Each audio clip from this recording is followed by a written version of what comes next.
If you work in the United Kingdom, you are fueling one of the most efficient wealth extraction machines ever built. For high earners, the first 5 months are a write-off. From New Year's to mid-May, every penny is claimed by the state. You spend half your year working exclusively for the government until late May when you finally keep what you earn.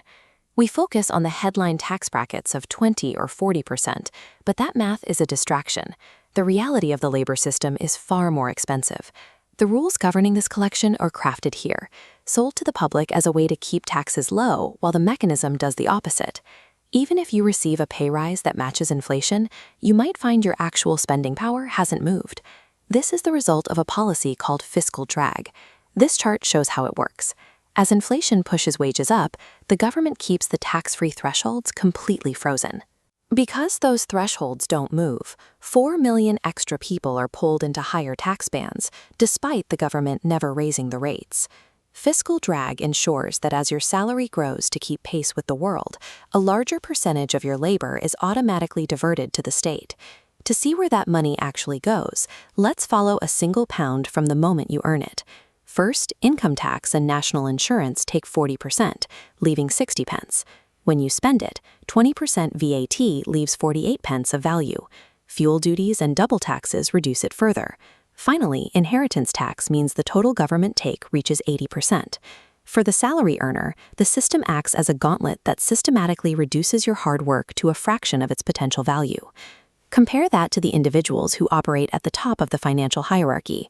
They exist in a parallel system where these rules rarely apply. The ultra-wealthy use a strategy called buy, borrow, die. Its success relies on one simple rule: never take a large salary. By avoiding a traditional income, they bypass the labor gauntlet entirely. They also refuse to sell their assets. Selling stock for cash would trigger capital gains tax, re-entering them into the taxation machine they've worked to avoid.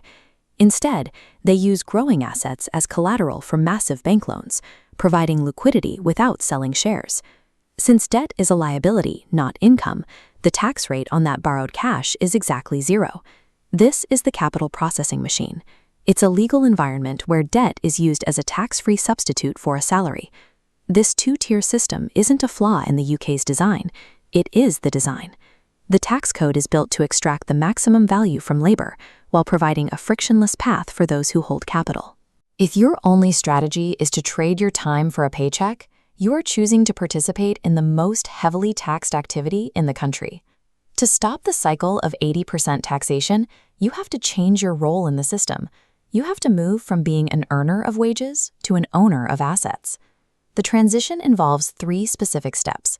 Prioritize building assets over a higher salary, learn to use strategic debt for liquidity, and eventually, stop selling your time for money. It's time to stop working for your money and start building a system where your money works for you. Subscribe to join the GrowthDose community, and if you're ready to start your own extraction strategy, use the link in the description to speak with a specialist.